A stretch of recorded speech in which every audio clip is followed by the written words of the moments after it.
this to me? I cannot believe you! I gave you everything! While I slept, he emptied out our entire home. And all of it traced back to one reckless, drunken mistake at an office party. Hi everyone, welcome back. If you've ever seen a single lapse spiral into losing everything you held dear, then this story might feel painfully familiar. I'm Natalie, 29, and not long ago, I thought I was living the dream I'd always wanted. I was married to Lucas, 31, and for 2 years we had been building something real, a warm home, a hopeful future, and what felt like unshakable dreams. But it all fell apart in a way I never imagined possible. That morning when I woke, I knew something was off. The house that had always been filled with comfort and laughter now felt disturbingly empty. Furniture, appliances, even our framed photos gone. At first, I assumed we'd been robbed. But the locks weren't broken, and nothing seemed forced. Then I saw it, a note on the kitchen counter, written in Lucas's unmistakable handwriting. Happy New Year, Natalie. May your new beginning treat you better than I did. I collapsed into a chair, my heart pounding as I tried to process what I was holding. The man who had stood by me through every storm had vanished. No warning, no goodbye.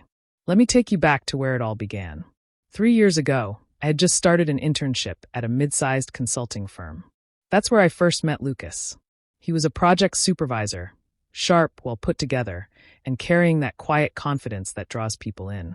I tried to keep things strictly professional, but chemistry has a way of breaking barriers. After a few projects together, we started dating. 8 whirlwind months later, we were engaged. Lucas proposed during a snowy weekend in the mountains, just the two of us, wrapped in a love that felt endless. After the wedding, life picked up speed.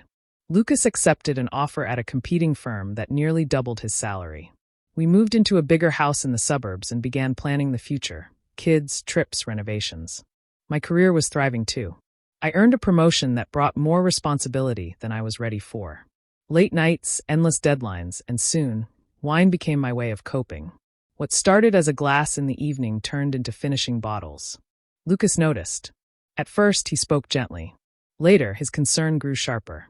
I brushed him off, insisting I was fine. I wasn't. It spiraled until one night I completely blacked out. That was the wake-up call. I checked myself into rehab and stepped away from work for 6 months. It was the hardest battle of my life. Through it all, Lucas never left my side, not once threatening to leave.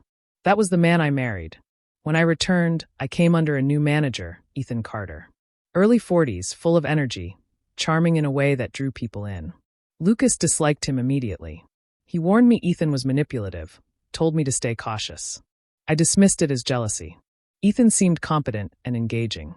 When a colleague went on maternity leave, I was suddenly working late hours under Ethan. Many nights, I was the last one in the office. The late-night emails, texts, they added up. Lucas noticed. He asked why I was glued to my phone, always messaging Ethan. I reassured him it was all professional. He wasn't convinced. One night, after an argument, I snapped. I told Lucas he either needed to trust me or step aside. Looking back, that was the crack that started to split us. Not long after, Ethan began opening up personally. One night, after everyone else had left, he brought me coffee and asked how I was coping. I broke down.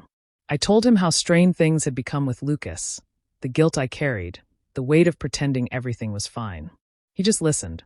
And then I made the worst mistake of my life. In a moment of raw emotion, I hugged him, then kissed him. It wasn't romantic. It was messy, confused, and instantly filled me with regret. We pulled apart, both ashamed. We agreed to keep our distance, to pretend it never happened. But pretending doesn't erase damage. Rumors started spreading at work. People noticed the closeness, the laughter, the way we acted around each other. Word made its way back to Lucas. One night, he confronted me, demanding the truth. I lied.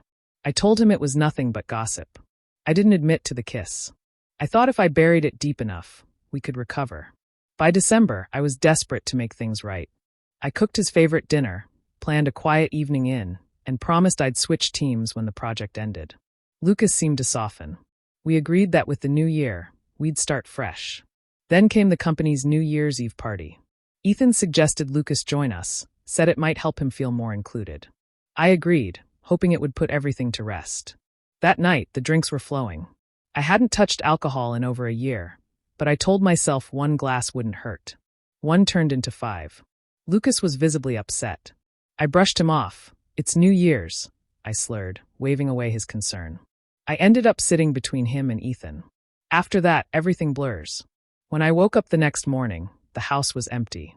Lucas gone, along with everything we'd built. I called him. No answer.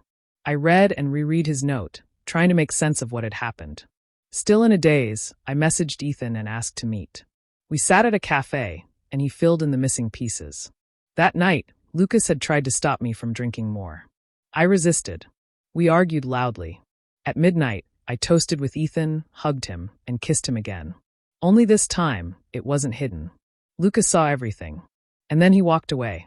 I sat frozen, tears pouring down my face. I had destroyed the one relationship that had withstood every storm, all for a fleeting, reckless moment I could never take back. Now, months later, I live alone in a small apartment with bare walls. No photos. Too much silence. Lucas has never reached out, and I don't think he ever will. I'm sober again. But the emptiness I carry now has nothing to do with alcohol. It's from losing the one person who stood by me when no one else did. Trust is fragile. Sometimes it isn't the betrayal itself that ends a relationship. It's the secrets, the distance, and the reckless choices we excuse in moments of pain. If someone chooses to love you at your lowest, don't give them a reason to doubt you at your best.